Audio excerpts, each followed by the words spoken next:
Boa noite, pessoal. 9 de março, 9 horas da noite. E agora nós vamos bater um papo com o Denis Xavier, que é professor do Instituto Mises. O Denis, aí, um grande amigo, autor recentemente do livro, cadê? Farmácia de Ayn Rand. Eu separei aqui. Farmácia de Ayn Rand, Doses de Anticoletivismo, e nós vamos bater um papo sobre os males do coletivismo. Então, a ideia aqui é a gente fazer um bate-papo bem informal. Separei aqui uma cervejinha, falei pro Denis também. Vocês aí sentem no sofá, abram, né, uma cerveja, peguem uma taça de vinho e vamos bater um papo sobre esse aspecto um pouco mais filosófico, talvez, né? Mas justamente debater os males do coletivismo que está tão presente na nossa política brasileira, tão presente no nosso país e que causa aí resultados como os que a gente tem visto nos últimos tempos. O Denis já entrou aqui com... Começar. Vamos lá. Aí. Como é que tá, camuflagem? Passa, Denis. E aí, tudo bem? Deixa eu ver se eu dou uma luz aqui, se melhora um pouquinho, porque eu achei que eu fiquei meio escuro demais. Tudo bom, Agora, cara? eu fui acertar aqui a imagem também. Soltou a pata do meu tripé. Vamos lá. Como é que estão as Vamos aqui com coisas? tecnologias. Tudo certo, tudo certo. Até acertar a luz, foco e tudo é um negócio. A maquiagem, né, ficou ruim hoje, então eu tive que dar um jeito. Vamos Prazerzaço lá. com você, cara. O prazer é meu, na verdade. Obrigado por aceitar o convite. Eu tava falando pro pessoal que eu peguei minha cervejinha já aqui pra gente bater um papo bem descontraído, né? Esse já é o tom das tuas lives também, né, Denis?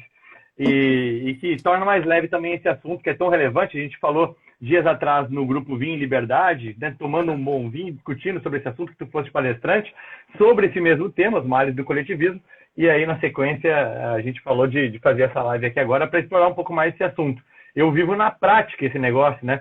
Então, bom, primeiro, eu acho que antes de mais nada, te agradecer pela presença, e eu queria só que tu fizesse só uma breve apresentação para quem é meu seguidor e não te conhece ainda, né? Embora todo mundo conheça o Instituto Mises, né?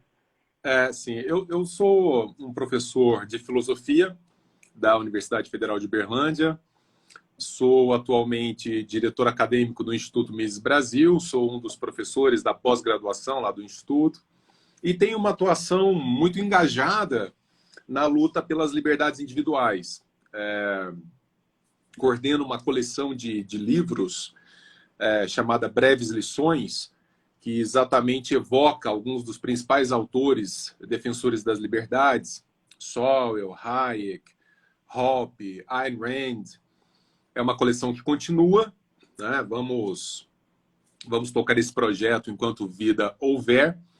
E, mais recentemente, sou estudioso da filosofia como um todo, né? Desde a filosofia antiga. Mais recentemente, lancei esse livro que você citou, que nem está aqui perto de mim. Deixa eu ver se está assim. Tá lá atrás. É esse daqui, ó, né? Que é A Farmácia de Ayn Rand, que é uma publicação que tem 2, 3 semanas, que trata exatamente de alguns aspectos da fundação da filosofia e o modo como essa fundação repercute no pensamento dessa autora, que é, cara, no meu entender, o maior nome da filosofia mulher do século XX. Né? É uma coisa, realmente, uma filósofa extraordinária e uma baita defensora da liberdade, com todos os predicados necessários para ser chamada filósofa. Eu até, lá quando eu ainda estava na faculdade, comecei a frequentar os fóruns da Liberdade, e lá pelas tantas eu estava fazendo administração e trabalhando em empresa. Eu me tornei um liberal por conta dos fóruns e de livros como, por exemplo, A Revolta de Atlas. Na verdade, até vou confessar, a primeira leitura que eu tinha feito tinha sido as 6 lições do Mises. Na sequência, eu li Eduardo Gianetti. Como é que era o nome do livro? Já fazendo tantos anos. E depois fui para a Revolta de Atlas. Então, assim, e até tem a gente que debate que faz mal para o jovem ser apresentado para Ayn Rand muito cedo, né? O objetivismo transforma as pessoas. Cara, transforma, não tem jeito. Na verdade, eu nem fui apresentado. Estou vendo aqui o pessoal comentando. Gente, muito obrigado também por estarem aqui. Tem muita gente que teve acesso já aos livros prestigiando o nosso trabalho. Tá, o Daniel Rigon, aqui, que era secretário da prefeitura, dizendo professor de universidade, filósofo de universidade federal e liberal, que já pegou preço. Assim, as pessoas estranham muito. Outro dia eu estava fazendo ainda quando podcaster do Instituto Mises Brasil, era o Bruno Garchagen. Ele me chamou e falou, cara, mas você é professor de uma universidade federal pensando assim como você pensa? Eu falo, pois é, né?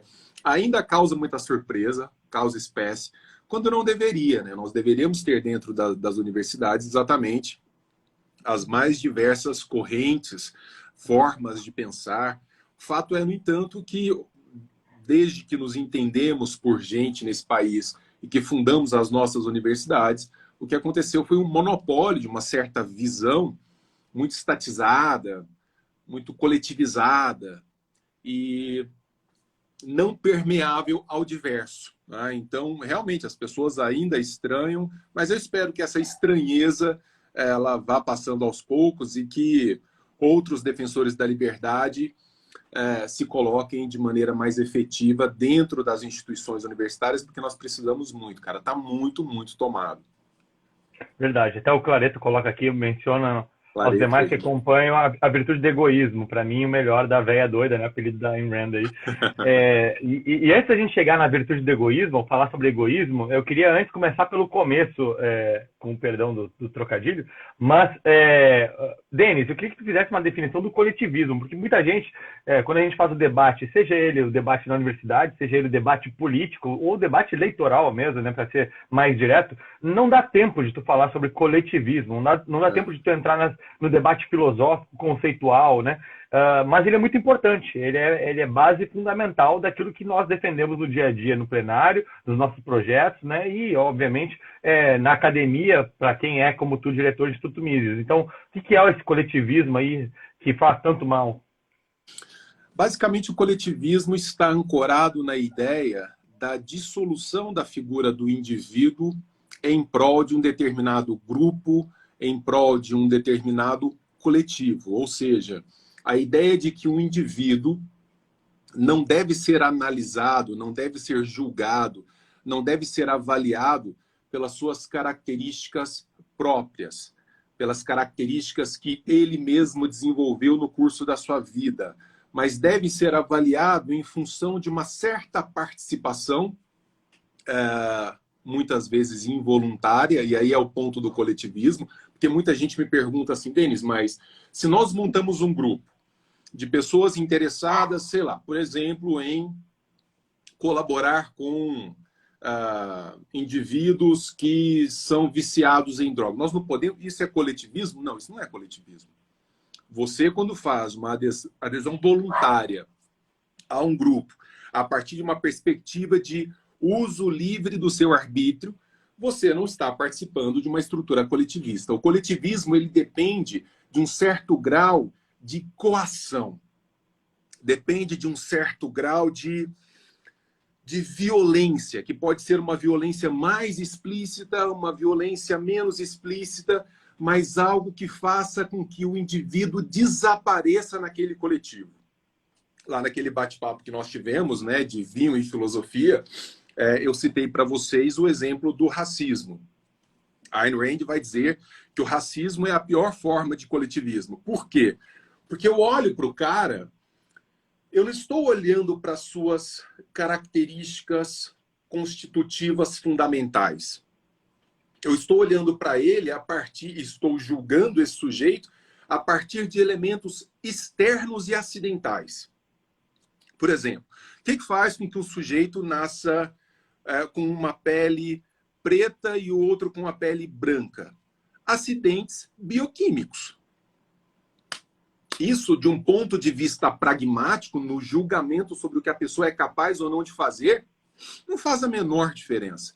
Eu preciso olhar para além de um coletivo do qual supostamente esse indivíduo faz parte. Então eu já falo assim, os pretos, as mulheres, os gays, os professores universitários de federal, os políticos.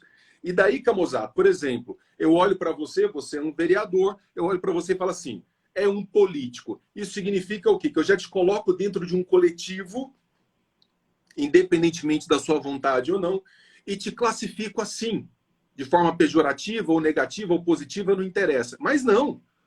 O que interessa para uma visão anticoletivista é quem é o Camozado, o que ele faz. Porque ele está político, mas como ele reage no dia a dia como político? Então não depende se o cara é preto ou branco.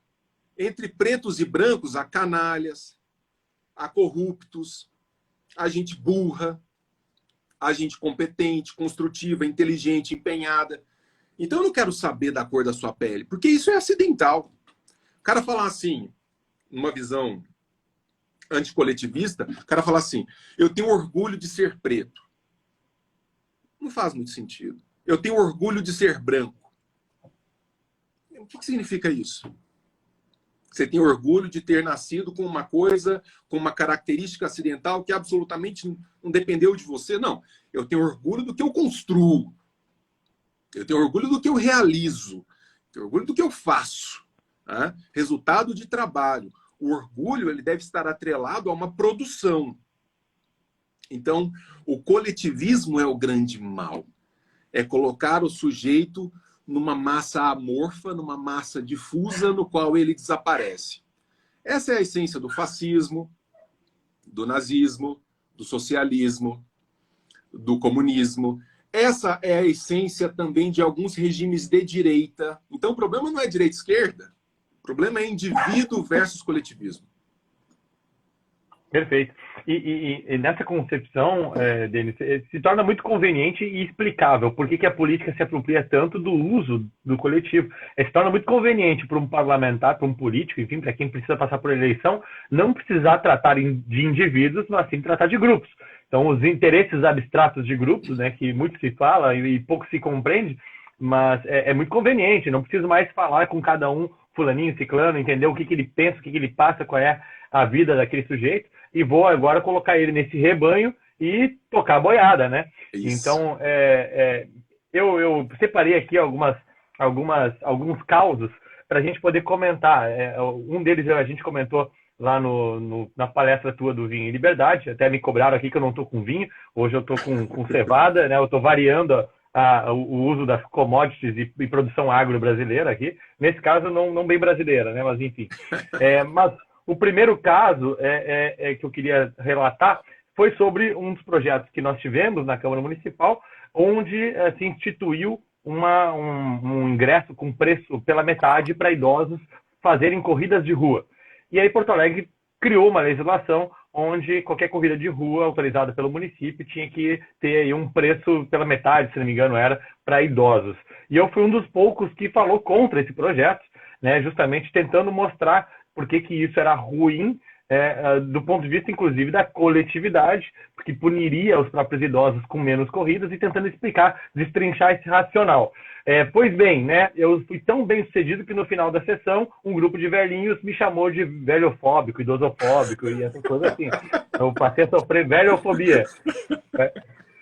E eu achei muito curioso, porque eram meus primeiros meses de mandato, né? E acho que é um primeiro caso concreto, assim, da força do coletivismo batendo na minha cara, né? Enfim, eu queria divagar um pouco sobre esse caso, porque ele ilustra diversos outros projetos que nós temos, né, no Brasil. Cara, mas o coletivismo, ele é muito sedutor do ponto de vista da argumentação. Quem não se deixa seduzir por coisas do tipo, estou lutando pelos gays. Estou lutando pelos pobres deste país. Estou lutando contra todos aqui. Estou lutando pelo futuro da nação. Estou lutando pela sociedade. Até a gente comentava lá naquele encontro. Camozado, o que é sociedade? O que é a comunidade? Quem fala em nome de sociedade? Quem diz o que a sociedade quer ou deixa de querer? A Ayn Rand deixa isso muito claro quando ela diz: sociedade é uma quimera, cara. Uma coisa que inventaram para mandar na gente. Por quê? Eu só conheço os indivíduos que compõem uma certa cidade, que compõem uma certa organização social. Mas E cada indivíduo tem uma particularidade, tem um modo de ver as coisas, se empenha de formas diferentes para realizar sonhos ou objetivos diferentes. Então, quando você diz sociedade, parece que você está falando sobre alguma coisa que é, não só em termos quantitativos, mas qualitativos, mais importante do que eu ou do que você. Logo, alguém que se mete a falar em nome da sociedade se sente numa condição muito confortável de dizer assim, pois agora, dado que eu estou falando em nome de um grande coletivo, eu posso muita coisa, quase tudo, inclusive tirar o que é seu para passar para o outro, em nome de pautas que eu, que estou falando em nome da sociedade, considero importante. Então vou lá tirar aquilo que o Camozzato produz com o trabalho dele lá na empresa dele, pagando rios de impostos, e fala assim, vou tirar 15% disso daí para colocar aqui no meu projeto. Não, mas às custas de quê? Eu não concordo com isso. Mas eu estou falando em nome da sociedade. Como você é contra isso? Você não gosta das pessoas? Então nós criamos uma figura chamada fraternidade forçada. Você tem que ser fraterno. Não, mas eu não quero ser fraterno com uma causa que não é minha. Eu não quero financiar os meus antagonistas. Eu não quero financiar político corrupto. Eu tenho que ter esse direito. Não, você não tem. Porque a gente já entrou num pacto social, eu não assinei, mas já está pressuposto. Quando você nasceu aqui, você já nasce com uma dívida de milhares de reais e você vai ficar pagando esse negócio, independentemente de ser moralmente justo ou correto ou não. Né? Então, a ideia é sempre, exatamente como alguém colocou aqui, você se esconde atrás de um discurso coletivista. Por que não é importante para um coletivista resolver o problema do racismo, por exemplo? Porque o coletivismo se alimenta disso. Os coletivistas se alimentam do problema. Eles não se alimentam da solução. Eu preciso instituir uma disputa entre brancos e pretos para que o coletivismo antirracista se mantenha. Então eu tenho que olhar para a mulher como algo diferente. Eu tenho que olhar para o gay, ou para o quilombola, ou para o deficiente, como coisas diferentes. Em especial, causando uma dissensão. Por isso que você apanhou lá. E por isso que quem defende a liberdade apanha. Porque a nossa defesa, ela não é intuitiva, ela não é emocional, ela é racional. E dentro disso, né, o coletivismo ele desumaniza, né? Porque uma vez que você tira a essência humana daquele indivíduo, você torna justamente ele um objeto, né, que está a serviço da causa qualquer que seja daquele que a vocifera, né? E nesse sentido, por outro lado, enquanto que a gente tem o coletivismo, o individualismo, e a gente falou antes da virtude do egoísmo, a obra da Ayn Rand ali com o Clareto, o egoísmo, então, que tem aquela noção de uma coisa errada, uma coisa ruim, muito, né, o brasileiro, as pessoas em geral, têm um preconceito sobre egoísmo porque trata a referência de não dividir o brinquedo com o amiguinho, né, e tudo mais, mas no final das contas o egoísmo é humanista, o individualismo é humanista, porque ele essencialmente precisa tratar do indivíduo como um humano dotado dos seus saberes, das suas ideias, dos seus desejos, seus sonhos, ou seja, se você é um humanista, você deve ser individualista. Um anti-humanista é coletivista. E a gente não consegue deixar as coisas claras no debate público brasileiro. Sim. Na verdade, não há nada mais nobre do que você poder convencer o outro sobre a importância da sua causa. Fazer com que o outro compreenda a importância da sua iniciativa, ou dos seus propósitos, ou mesmo das dificuldades pelas quais você passa. Alguém comentou ali sobre dívida histórica, por exemplo, que é algo que se utiliza muito para justificar uma posição coletivista. Cara, desde que o homem é homem, há escravos. Ainda hoje. Europeus escravizaram europeus. Brancos escravizaram brancos no curso de toda a história. Muito recentemente, pretos foram escravizados por brancos. Muito recentemente. Vamos falar de dívida histórica. A partir de qual critério? A partir de qual momento histórico? Porque se a gente for fazer um negócio ajustado, Vamos começar lá da Grécia Antiga? Começar da Grécia Antiga. Vamos falar da dívida histórica que nós temos com os japoneses que vieram para o Brasil trabalhando em situação de escravo? Ou sei lá, dos... Você entende? Então, nós criamos falsos dilemas. Nós temos que olhar o quadro atual e dizer assim, bom, o que nós podemos fazer para resolver a questão hoje? Mas, de novo, não se trata de resolver a questão. Por isso, você tem que criar factoides. E o que é um factoide? Cota, dívida histórica. Não é para diminuir o sofrimento de um povo no curso da história, mas muitos povos sofreram no curso da história. E isso não pode ser justificado, ou isso não pode ser utilizado como justificativa para tirar do outro à força o que ele produz, para alimentar uma pauta de ranço, de inveja, que alimenta, isso sim, uma espécie de passividade, que é o que fazem com as diversas políticas reparadoras, a chamada justiça social. Justiça social é aquilo que o cara utiliza para tirar o que não é dele, para alimentar uma pauta que é dele.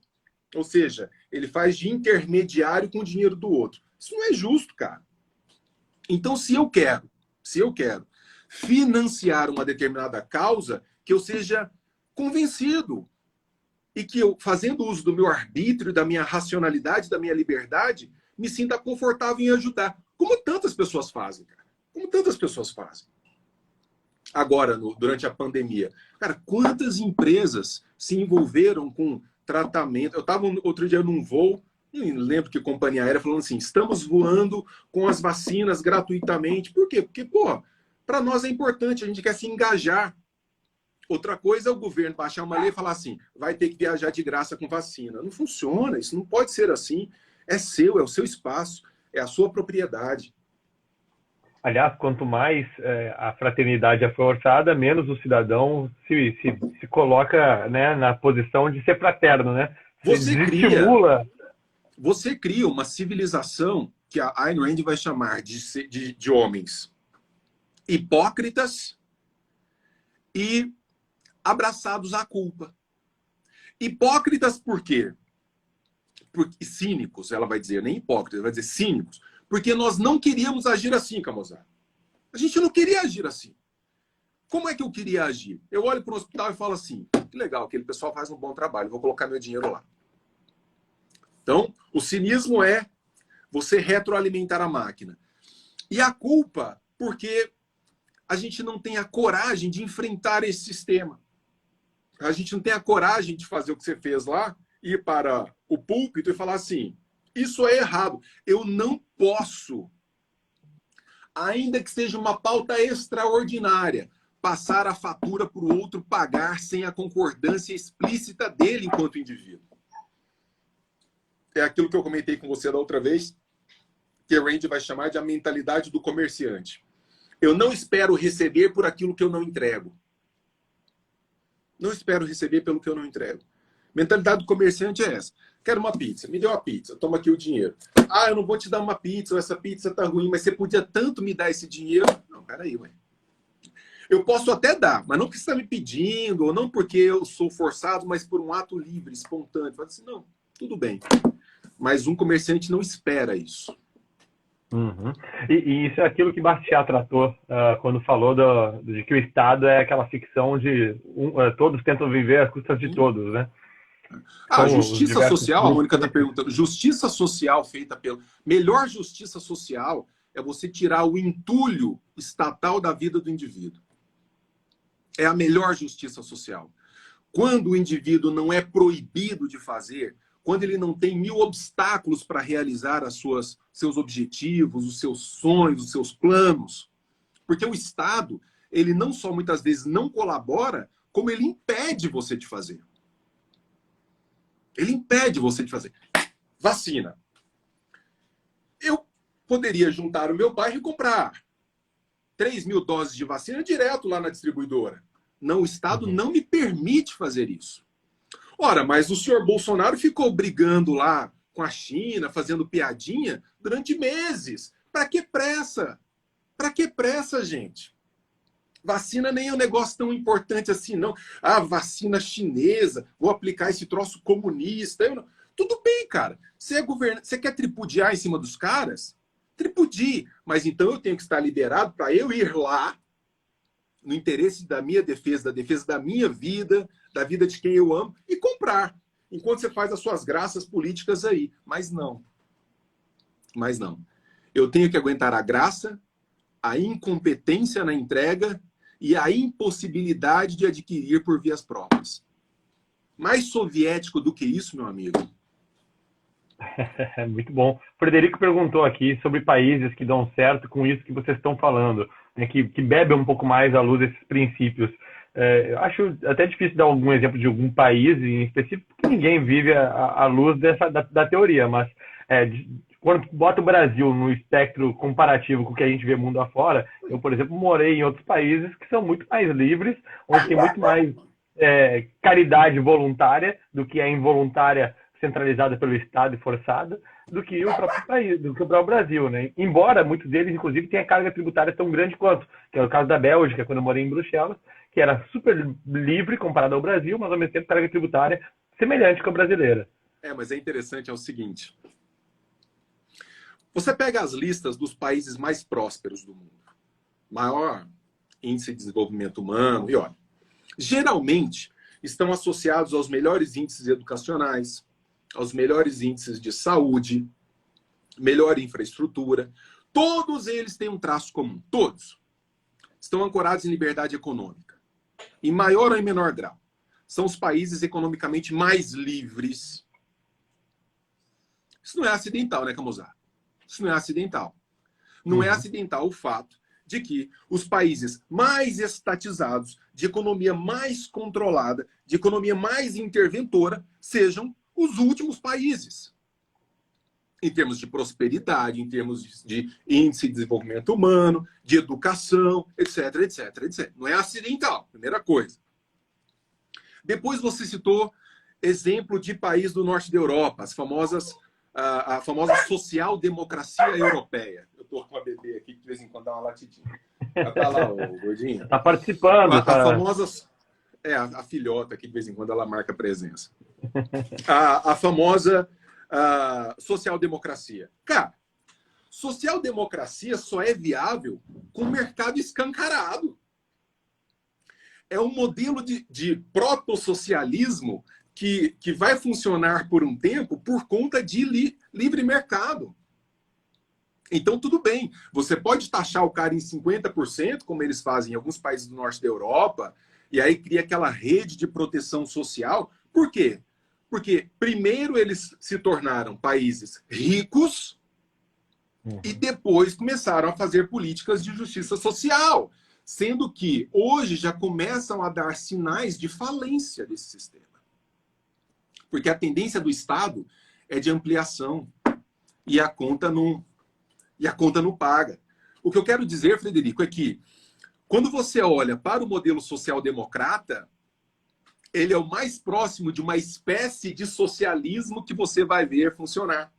Mas por quê? Porque o que retroalimenta a justiça social, a rede de justiça social desses países, é livre mercado. Então, é o exemplo de sempre.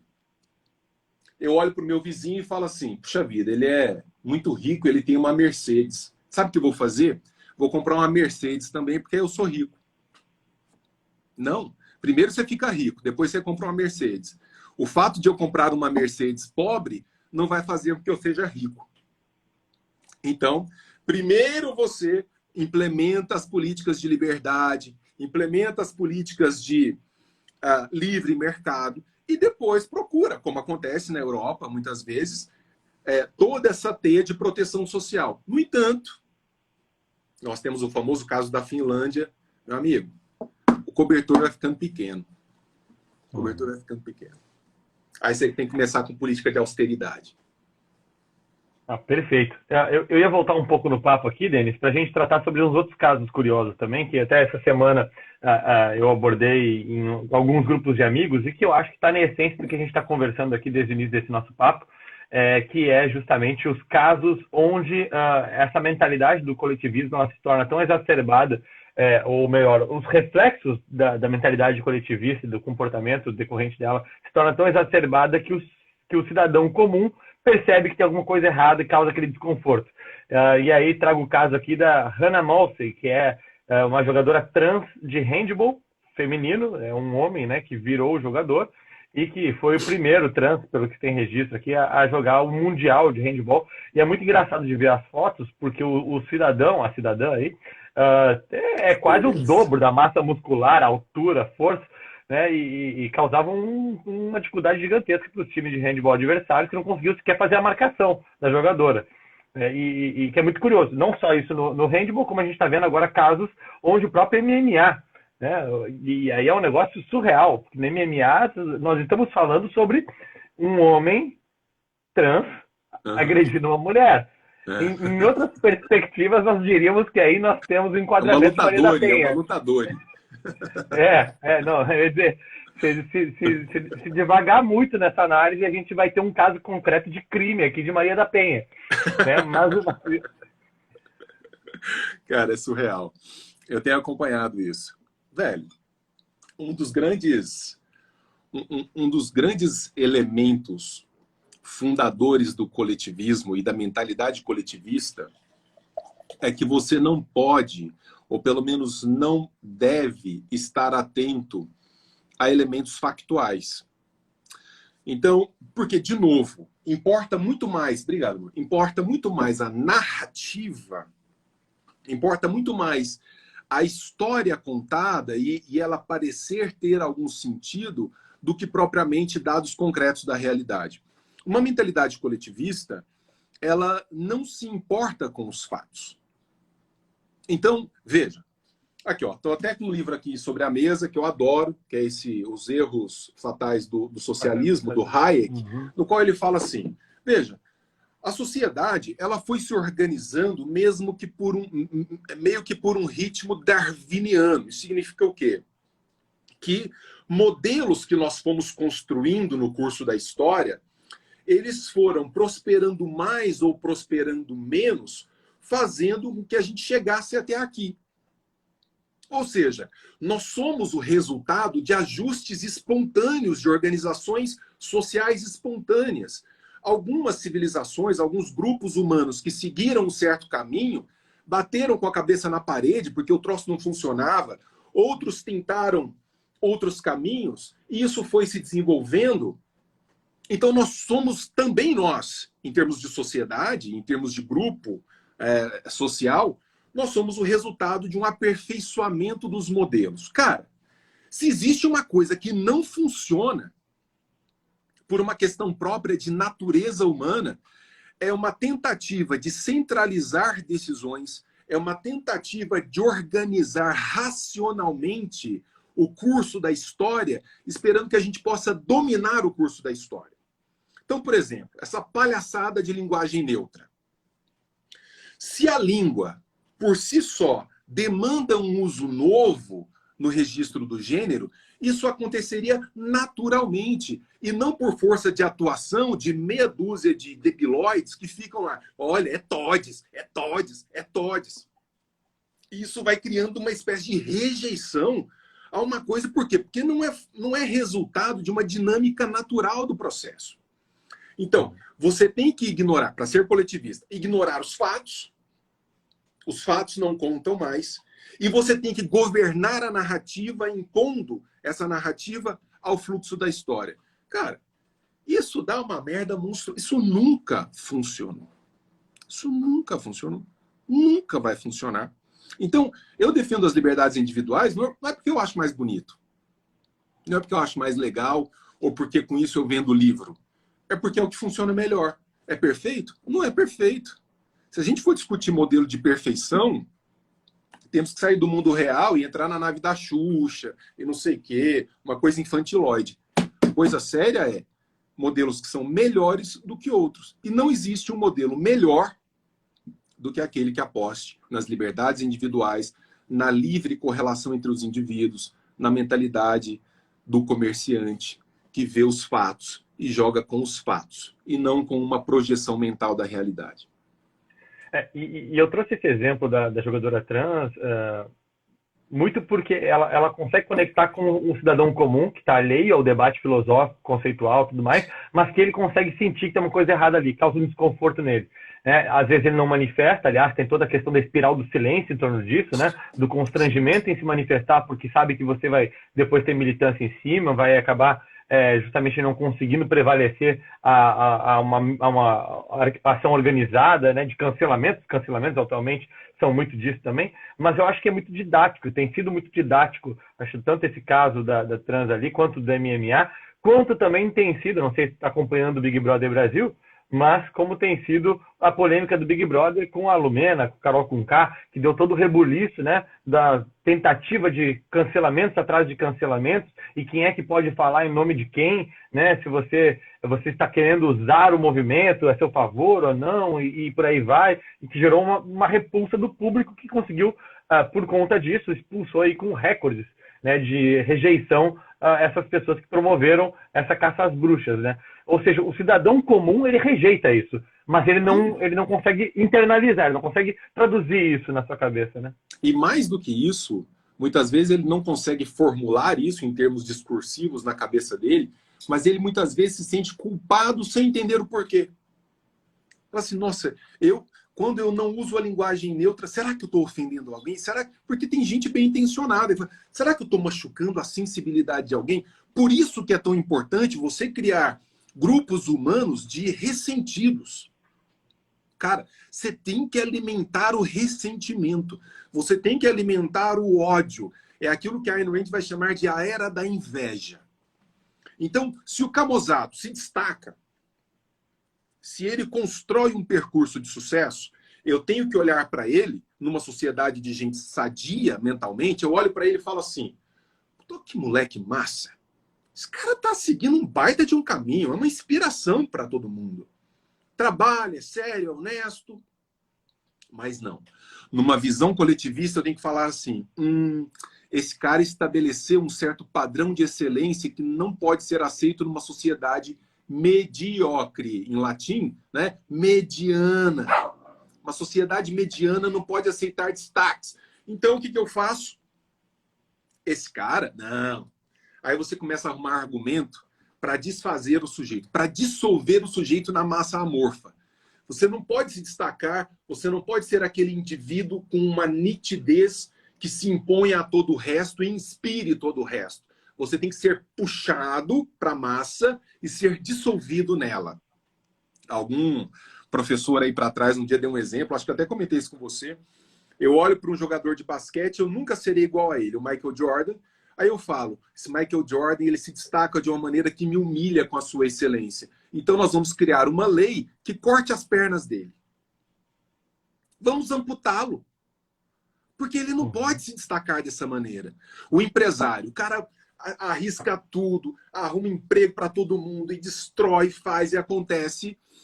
Esse sujeito, ele está tendo lucro? Está ficando rico? Vamos dar um jeito de amputar as pernas dele?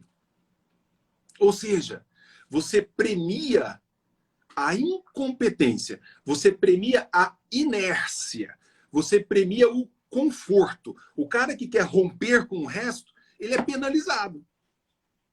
Eu sou professor de universidade, eu falo de excelência lá dentro, os caras choram. Você não pode falar de excelência, humilha. Pô, você não pode falar de excelência dentro da universidade? Mas a realidade vem, né, Denis? A realidade vem. Agora, mais recentemente, teve a questão primeiro, toda aquela pauta da gordofobia e de, né, os padrões estéticos de beleza e a gordofobia, etc. Começou a pandemia, fator de risco, obesidade, e começou a ter vários casos de falecimentos, óbitos, enfim, as curvas crescentes. E se não me engano, foi a Vanity Fair, foi uma dessas revistas que colocou, durante a pandemia, capa dizendo para não oprimir o corpo alheio e tudo mais. E acho que eu vi um card, alguém fazendo justamente uma reflexão sobre isso, né, do cidadão com obesidade nas UTIs, né, o volume de obesos nas UTIs, por justamente não ter sido, talvez, compelido a tirar esse risco da sua vida, né, a reduzir seu peso, a justamente... como diria Silvio Santos naquele vídeo que viralizou, né? Não, gordo não. Né? Mas, enfim, Silvio Santos Eu até ia puxar esse gancho, né? O Silvio Santos consegue talvez ser muito mais direto em falar as coisas como o cidadão médio gostaria de falar, mas talvez se constrange a falar, né? Qual é a vacina para esse coletivismo? Qual é a vacina para essa mentalidade? Se é que existe uma, Denis? E, de certa forma, o Bolsonaro é um rebote dessa Claro, cultura? eu ia falar isso agora. Os franceses, eles têm uma máxima que diz mais ou menos assim numa tradução livre: afaste a natureza que ela volta se vingando, ela volta a galope, ela volta muito mais agressiva. Então, por que há essa reação que levou, por exemplo, à eleição de Bolsonaro? Vamos lá, o que catapultou uma figura como Bolsonaro? Uma rusga com um representante de pauta coletivista gay, que era aquele rapaz lá, que foi para um ostracismo aí no exterior e tal, foi o que falou assim, esse cara aí é diferente dessas pautas cansativas, dessas coisas panfletárias. Camusado, ninguém aguenta. Ninguém aguenta. Você liga a televisão de manhã, o cara tá panfletando. Você liga o rádio na hora do almoço, o cara tá panfletando. À tarde, o sujeito tá panfletando. À noite, ele tá panfletando. Você fala... Não vou falar palavrão, porque vai ficar salva a live, de repente. Ninguém aguenta. Aí a reação, ela vai no sentido diametralmente oposto, e às vezes de forma mais desmedida, para fazer uma espécie de contraponto. Então, essa questão, por exemplo, você estava falando aí da questão da obesidade. Você tem que criar o ranço e a ideia de oposição. Tem uma pauta aí que diz assim, vai ter corpo gordo na praia sim. Eu nunca vi ninguém falando assim, não vai ter corpo gordo na praia. Quando eu era criança, eu era gordinho e ia pra praia. Não, você já viu alguma campanha, alguém falando assim, não, vamos proibir gordo ir pra praia? Não, mas você tem que criar o ranço. Vai ter gordo na praia sim, como se não pudesse ter. Uhum. Então, racismo. Racismo, todo mundo sabe que existe. Mas você tem que falar de racismo estrutural. Você tem que falar que é estrutural. Você tem que falar que está dentro da máquina. Você tem que falar que é uma coisa que vai... Por exemplo, Black Lives Matter. Você quer um movimento mais estúpido do que esse, que insiste na diferença para falar da igualdade? Ou seja, fala assim, olha os pretos. Olha como nós somos aqui. Os pretos. As vidas pretas importam. Não, as vidas importam. As vidas importam. Não existe... Claro que existe racismo. Mas o racismo se combate com um processo formativo que aponta para uma unidade. E não para separação. Quem cometeu o ato, né? Como é que a gente pune esse sujeito?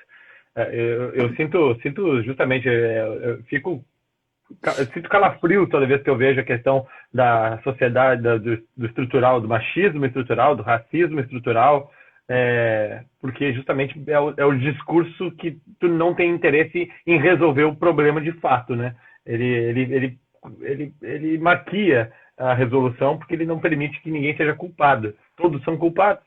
Não, cara, qualquer coisa. Eu tava com um amigo, professor de Direito, lá de Presidente Prudente, solteiro, ele falou assim, Denis, eu vou pra boate, assim, eu fico super receoso de chegar numa menina. Porque, cara, você vai abrir a porta pra menina, você corre o risco de... O quê? Você tá achando que eu sou aleijada? Não sei o quê? Você quer se impor? Sabe, você cria um clima... O Jordan Peterson fala sobre isso. Homens e mulheres colaboraram entre si em todo o curso da história para construir uma civilização humana extraordinária. É claro que existem os imbecis da vida, mas esse é um processo de evolução formativa, esse é um processo de educação doméstica. Agora, se já parte do pressuposto que não, já é potencialmente um agressor, já é potencialmente um estuprador, já é potencialmente não sei o quê. Cara, você vai criando um clima de intolerância que é insuportável. Então, que daí gera sujeito que nem o Fiuk, que pedia desculpa por ser homem ali, que gerou toda aquela coisa comoção. Mais patética do que aquilo. Um sujeito, desculpa por ter pênis. Você dá sucrilho para um menino desse, dá iogurte, gasta dinheiro com a formação para o cara chegar em rede social. Desculpa por ser homem, desculpa por ser branco.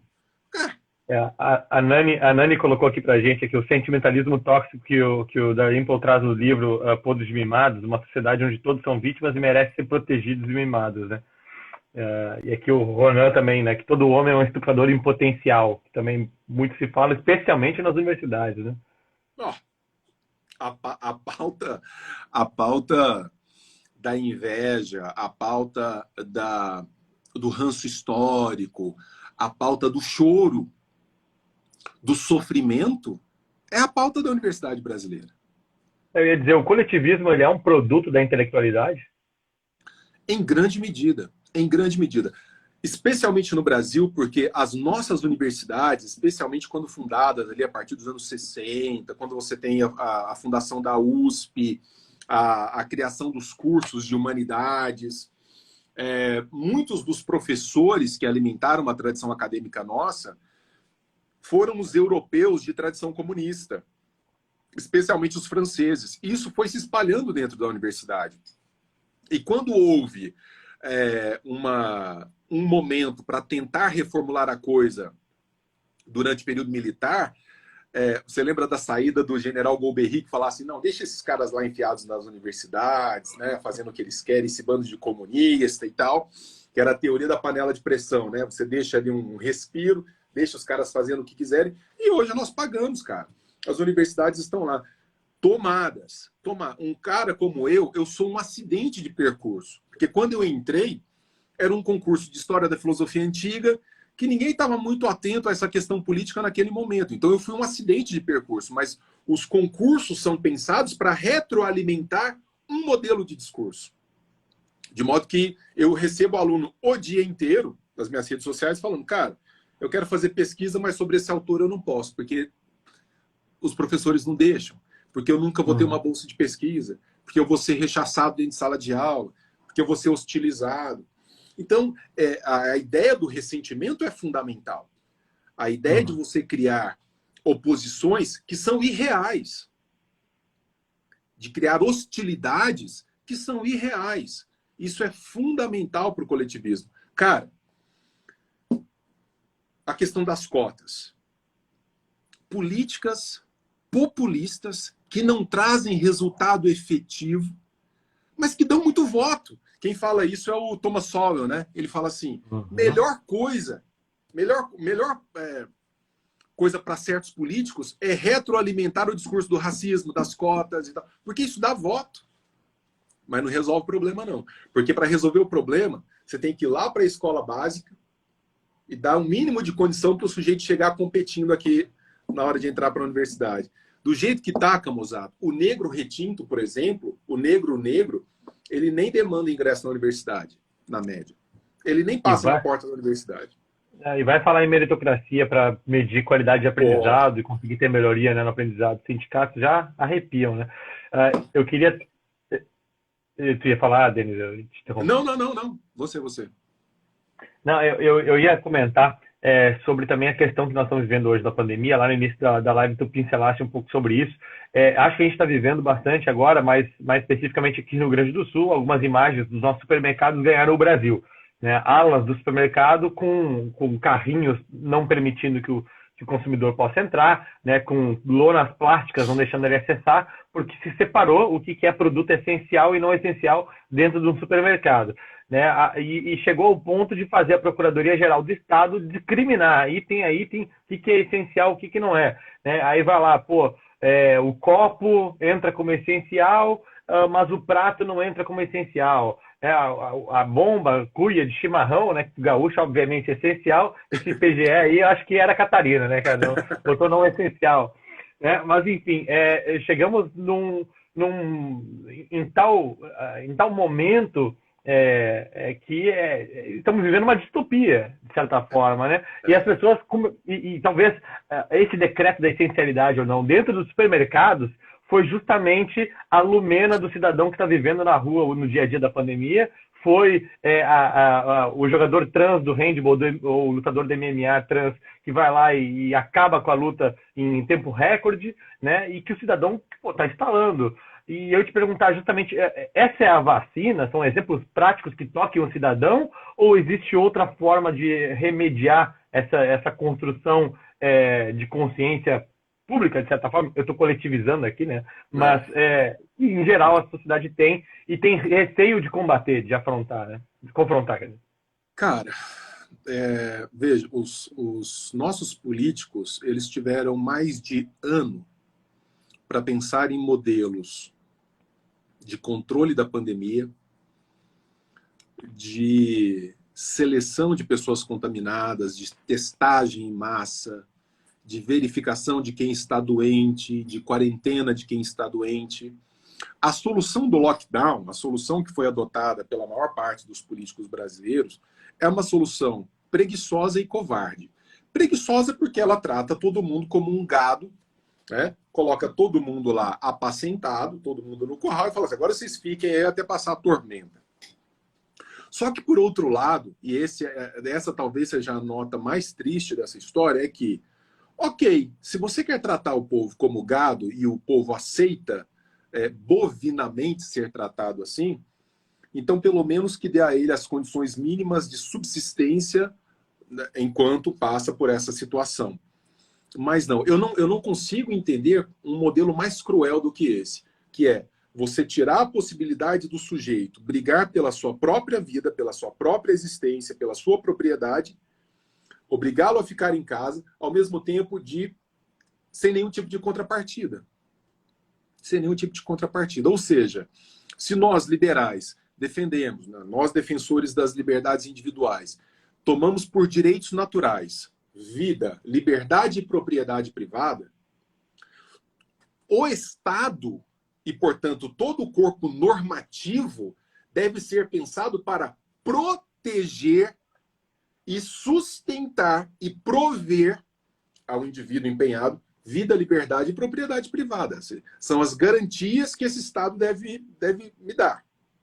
São direitos naturais. Vida, liberdade e propriedade. Ele fala assim, não, você não pode fazer uso livre da sua propriedade, você não pode fazer uso sequer da sua liberdade, por exemplo, de ir e vir. Ó, aqui em Uberlândia, tá lá, ó, 10 para as 10 da noite, 8 horas da noite eu já não posso mais sair de casa. E pior, eu não posso sequer brigar para manter a minha subsistência. Porque a contrapartida de quem me fecha é: estou defendendo a sua vida. Mas que vida que você está defendendo se eu não posso comer? Se eu não posso dar comida para o meu filho? Então, se não tem contrapartida, Denis, mas qual é a solução? Cara, a vida num grupo social, ela comporta alguns riscos. E você não pode mediar esses riscos pelas exceções.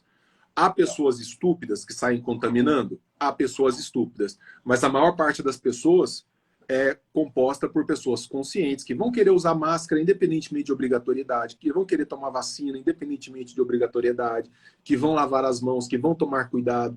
Cara, nós não podemos penalizar em quem age de maneira responsável. A responsabilidade, ela instaura a possibilidade da liberdade. As pessoas pensam assim, não, primeiro eu sou livre, depois eu sou responsável. Não, primeiro eu sou responsável, depois eu sou livre.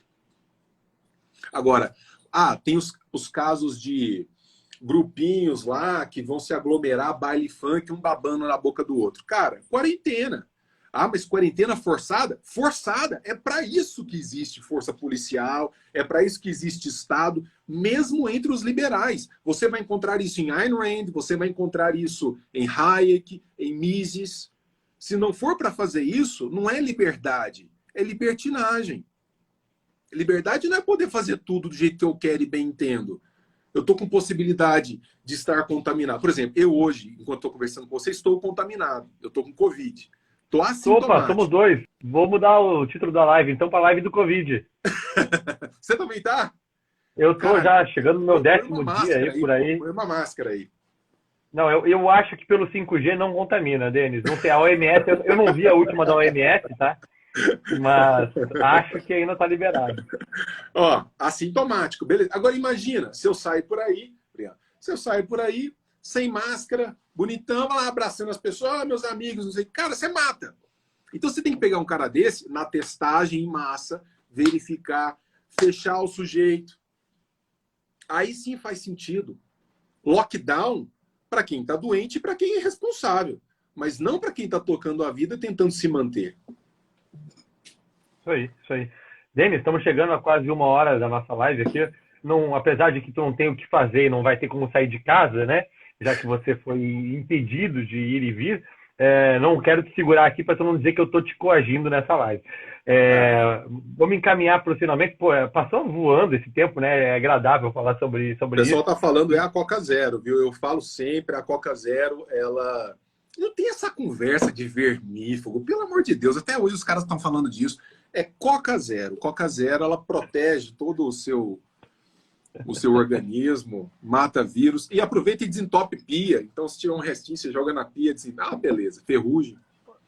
Eu acho que a gente já tem evidências científicas para isso, porque eu também tomo Coca Zero, Denis, e também estou assintomático. Então, assim, para não dizer que estava assintomático, anteontem eu tive dores no corpo inteiro, tá? De noite vendo o filme, a platina travou, fui dar uma tossida, travou toda a minha musculatura da costela, costa e tudo mais, e eu fui parar no chão, porque eu me estiquei, assim, parecia cãibra, assim.